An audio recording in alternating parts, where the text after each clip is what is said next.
Y'all, some stories don't just trend online, they detonate. The second this one surfaced, people froze, rewound the clips, and started asking the same terrifying question.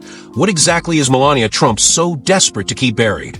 Because now, a woman from her past is stepping forward, and according to insiders, Amanda Unaro isn't staying quiet anymore. She's hinting that she knows secrets powerful enough to destroy reputations, expose private connections, and drag the White House straight into the Epstein storm.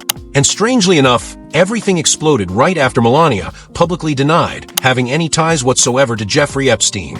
Friends with Epstein. Donald and I were invited to the same parties as Epstein from time to time, since overlapping in social circles is common in New York City and Palm Beach.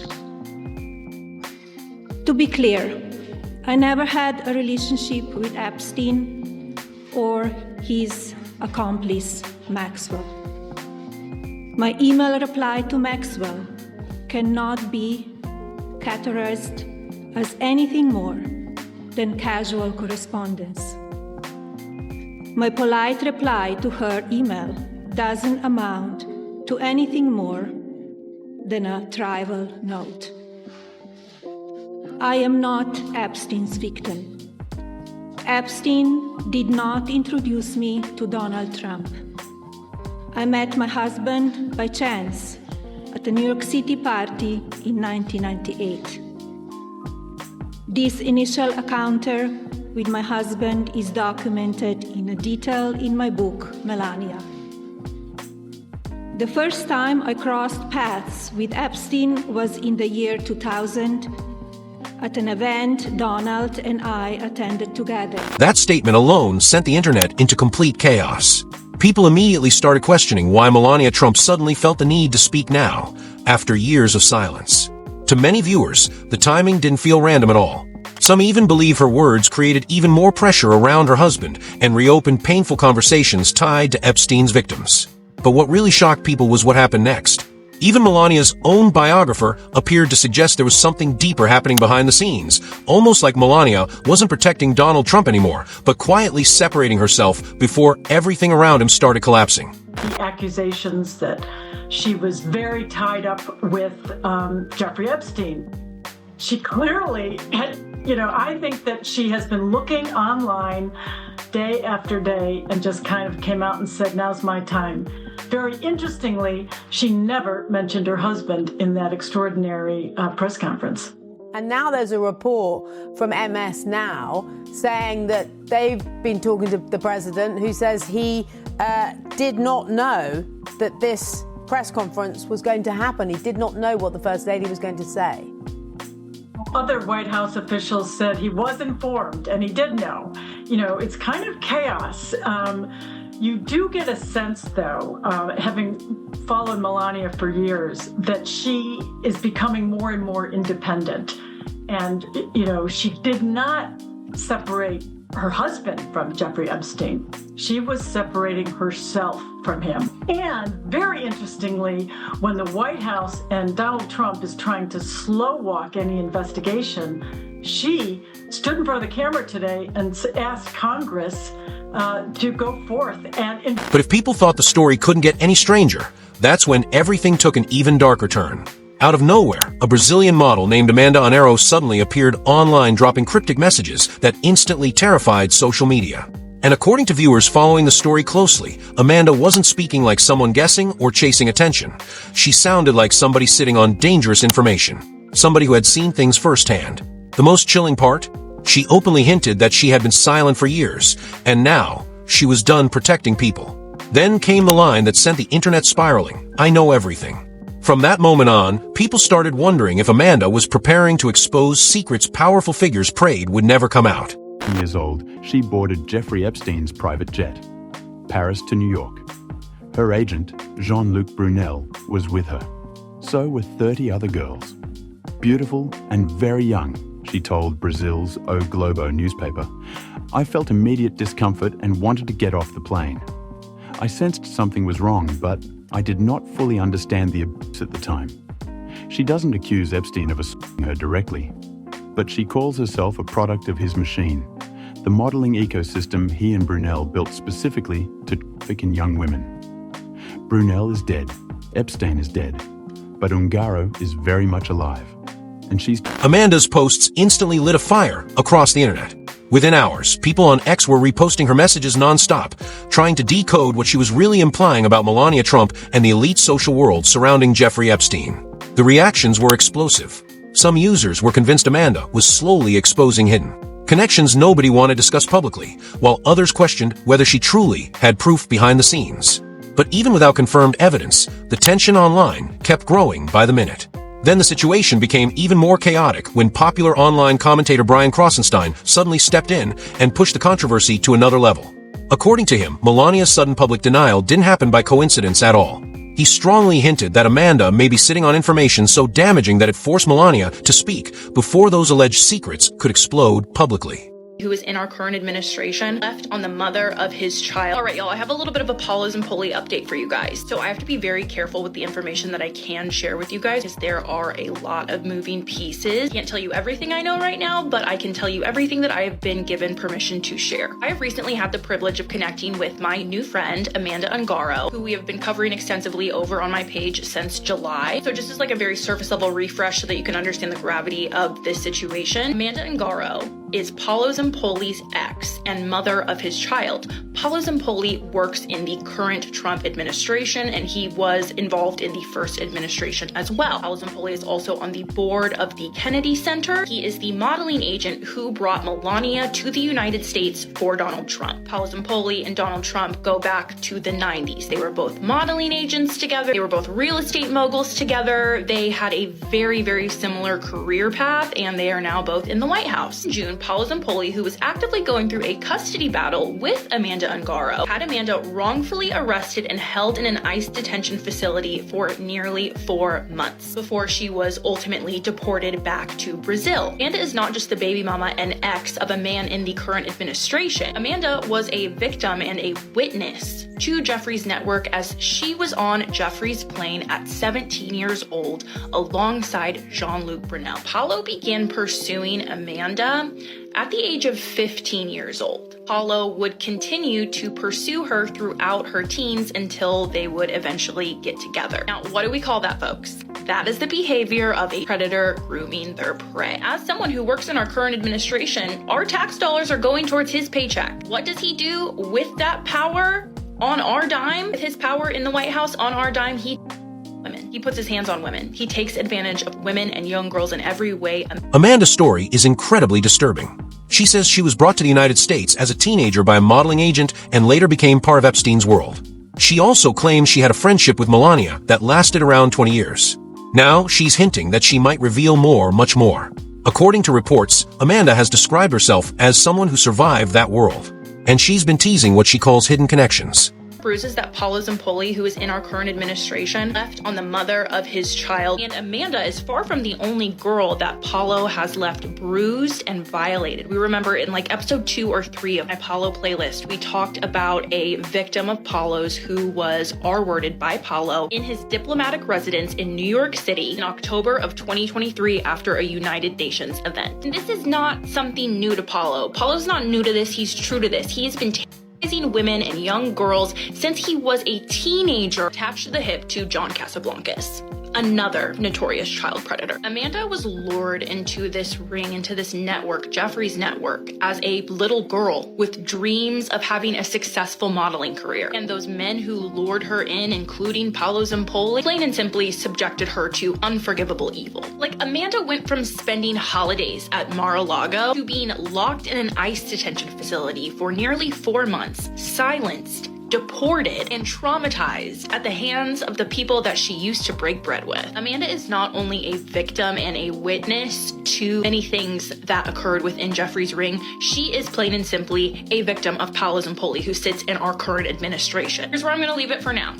I've spoken with Amanda. We are in contact. There are many things in the works. There will be a lot more that I'll be able to share soon. Amanda's safety and success in the current endeavors that are shaken right now are the priority, but I did want to let you know that things are shaken. And the last thing I'll say without saying too much is there are some really brave and really angry women out there who are hungry for justice, for themselves, for each other, for survivors as a whole. And they're gonna get it, come hell or high water. And anyone with half a... But again, there's a major catch. There's still no solid evidence to back up what she's saying. Right now, everything sits in a strange place between rumor and reality. Unaro has claimed that through shared social connections, she was around both Melania and Donald Trump. She says she attended private events at Mar-a-Lago where she was close enough to sit near them. On social media, she even posted messages directed at Melania, warning that she could reveal more about their past connections. After Melania Trump's public denial, reports say even some people inside the White House were caught off guard by how quickly the story picked up again. The Epstein case had been quiet for a while, but now it's back in conversations, headlines, and online debates. Is Melania Trump's email in full to the convicted Ghislaine Maxwell, who she says she had no relationship with and was not friends with. Dear G, exclamation point, how are you? Nice story about J.E. in New York Mag, Jeffrey Epstein, that is, in New York Magazine. You look great on the picture. I know you are very busy flying all over the world. How was Palm Beach? I cannot wait to go down. Give me a call when you're back in New York. Have a great time, exclamation point. Love, Melania. In that 2002 story about Jeffrey Epstein in New York Magazine, Donald Trump said, I've known Jeff for 15 years, terrific guy. He's a lot of fun to be with. It is even said that he likes beautiful women as much as I do, and many of them are on the younger side. Melania Trump's suggestion today that Epstein survivors testify to Congress got this reply from 15 Epstein survivors.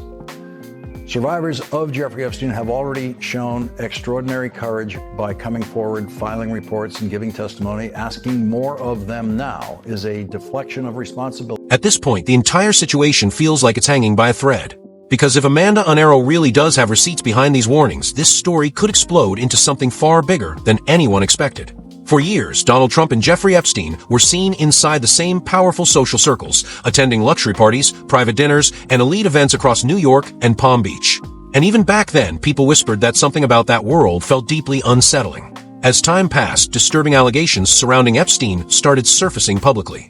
Arrests followed, investigations followed, and suddenly, the spotlight turned toward everyone who had once been connected to him, including Trump himself. Several women later claimed they had encountered Trump during those years. One of them, Stacey Williams, alleged that Epstein personally introduced her to Trump in the 1990s, and according to her account, the interaction quickly became inappropriate and deeply uncomfortable. Was at the time that I met Jeffrey Epstein, I was with Next in New York, which was owned by Faith Cates. And she was friends with Donald and with Jeffrey. And she introduced me to Jeffrey. She took me to a dinner one night on a Sunday night with a couple other models. I don't remember who was there, and some other men, businessmen. And we had dinner on the Upper East Side. And that's where I first met Jeffrey and started speaking to him. And Faith Cates, as I mentioned, did step down last week because she is in a bunch of emails with Jeffrey, and it appears that they were spending a lot of time together, or remained friends post Florida conviction. And was the implication that she was somehow servicing him with girls? Was that your experience of her? Do you think that she was serving him up with young women to sleep with? I don't know what her intentions were. I can only share that she asked me if I wanted to go to this dinner one night with other models, and Jeffrey was there. And that's how I started dating him, which led to, obviously, months later, him walking me into Trump Tower to be assaulted by Donald Trump, while the two men stood there and watched and talked, as it was happening. Right. So for people who don't know your story, Donald Trump groped you in front of Jeffrey Epstein, who you were supposedly dating at the time. Mm-hmm. And in retrospect, you realized that they had probably set this up in advance. Yes, it made sense afterwards, because I realized the fact that he really, as we went out on the walk, he kept sort of directing me towards Trump Tower and said, well, let's just drop by and see him. And the fact that he was so angry afterwards, as I've shared over the months that I've been... 14 Minutes Trump has denied these allegations, calling them false. Another report suggested that Trump may have sent Epstein a strange birthday message years ago, but that claim has not been confirmed, and Trump has strongly denied it, even taking legal action over the report. Trump's name, which was reviewed by the Journal, is Body, like others in the album. It contains several lines of typewritten text framed by the outline of a naked woman, which appears to be hand-drawn with a heavy marker. A pair of small arcs denotes the woman's breasts, and the future president's signature is a squiggly Donald below her waist, mimicking pubic hair. Adding, quote, "It isn't clear how the letter with Trump's signature was prepared. Inside the outline of the naked woman was a typewritten note styled as an imaginary conversation between Trump and Epstein, written in the third person." I'll read it to you here. Voiceover. "There must be more to life than having everything," the note began. Donald. "Yes, there is, but I won't tell you what it is." Jeffrey. "Nor will I, since I also know what it is." Donald. "We have certain things in common, Jeffrey." Jeffrey. "Yes, we do, come to think of it." Donald. "Enigmas never age. Have you noticed that?" Jeffrey. "As a matter of fact, it was clear to me the last time I saw you." Trump. "A pal is a wonderful thing. Happy birthday, and may every day be another wonderful." Despite all of this, it's important to note one key point. Trump has never been formally accused of wrongdoing in connection to Epstein's criminal case. He has repeatedly said he had no idea what Epstein was doing behind closed doors. According to the White House, Trump eventually cut ties with Epstein and even banned him from Mar-a-Lago, calling him a creep. Epstein survivors in general seem to come out with worse experiences every week. Came down the stairs, the girl was like, "All right, your turn," and she just like brought me up there. And at that time, once you're in the house, you know, I've never been in a house that looked like that. Like, I grew up in apartments and trailers and stuff like that, and I'm sitting in this like mansion of a house, you know, like I was blown away. I did exactly what I said. I was very nervous from the beginning, but not in a nervous way where I was like, something was wrong yet. It was more of like, okay, what am I doing here? I don't fit here, like type of feeling. And then when I went upstairs with the girl, that's when she brings me into the room and he's not in there. And that was like the first thing that like was like off to me. Why he wasn't already in the room for the massage if my friend was already up there. Even if she didn't stay long, like why wasn't he already on the massage table? And then that's when she proceeded to tell me that I needed to get undressed and that I could keep my underwear on. And at that time, like now, you know, when I talk about it now, it sounds so crazy. Why would I do that? Like, why would you do but when you're 14 years old and this girl that is like popular and cool and is giving you this attention and you don't want her to be mad at you or your friend to be mad at you, and you know, you're in this position like, where am I gonna go? By the mid-2000s, the relationship between Donald Trump and Jeffrey Epstein had reportedly collapsed completely. But instead of the story disappearing, the Epstein scandal only grew darker with time. What started as a criminal investigation slowly transformed into a massive web of accusations, political warfare, hidden connections, and unanswered questions that still haunt the public today. Some Trump supporters became convinced that powerful elites were being protected behind closed doors, while others demanded that every famous name tied to Epstein be fully investigated without exception. And eventually, the pressure spread far beyond Trump alone. Because the deeper people looked, the more they realized this pattern seemed to reach into every corner of American power. Old records, archived photos, and public documents began resurfacing, showing links between Bill Clinton and Epstein dating all the way back to the early 1990s. In one widely discussed moment from 1993, Epstein and Ghislaine Maxwell were photographed speaking with Clinton during a White House event. Public records from that same period also showed Epstein donating money to Clinton's presidential campaign. At first glance, many dismissed it as ordinary political networking among wealthy elites. But as the years passed and more disturbing details emerged about Epstein's world, those old connections suddenly started looking far more disturbing to the public. Yeah, first of all, when he first died, we had the two pathologists that did the autopsy that were there. You know, they came out saying that his death looked more like a homicide than a suicide.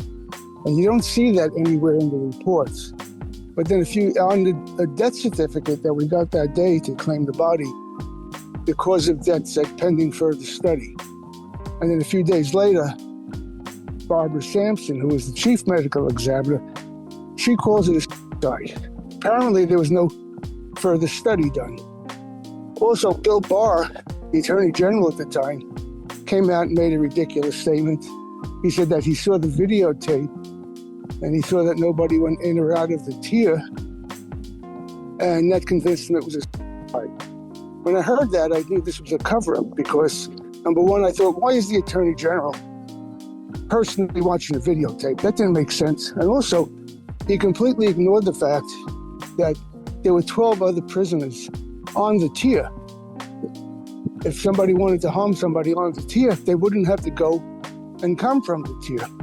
Also, when Bill Barr made that statement, it leads you to believe that he could see the door to the tier that nobody went in or out of. But when they released the videotape last year, it clearly shows that, number one, you cannot see the door to the tier. And it's been shown that you could get to that tier and leave from that tier without being caught on that camera. So the question becomes, just what the hell was he referring to? Okay, also, in the videotape that was released, there's this question of this orange blur going up the staircase. So who was that? So somebody approached the tier, whether it was an inmate in orange, or is they trying to say a guard carrying sheets? I mean, somebody went to that tier. So even though Mark insisted the body was absolutely Jeffrey Epstein and tried shutting down every conspiracy surrounding the case, the internet never stopped asking questions. Because for millions of people watching this story unfold, the official answers never fully erase the fear that something much darker may have happened behind closed doors. And that's exactly why this case refuses to die. Every few months, another name resurfaces, another photo leaks, another old connection suddenly starts looking suspicious again. But now, with Amanda Unaro openly hinting that she knows secrets involving Melania Trump, people are beginning to wonder if a completely new chapter of the scandal is about to explode publicly. Was Melania trying to get ahead of something before it came out? Is Amanda bluffing? Or is she sitting on information powerful enough to shake some of the most protected people in America? Right now, nobody knows where this story ends. But one thing is becoming impossible to ignore. The closer people look into Epstein's world, the more powerful names seem to appear around it. So what do you think is really being hidden here? And if Amanda finally decides to expose everything, who falls first?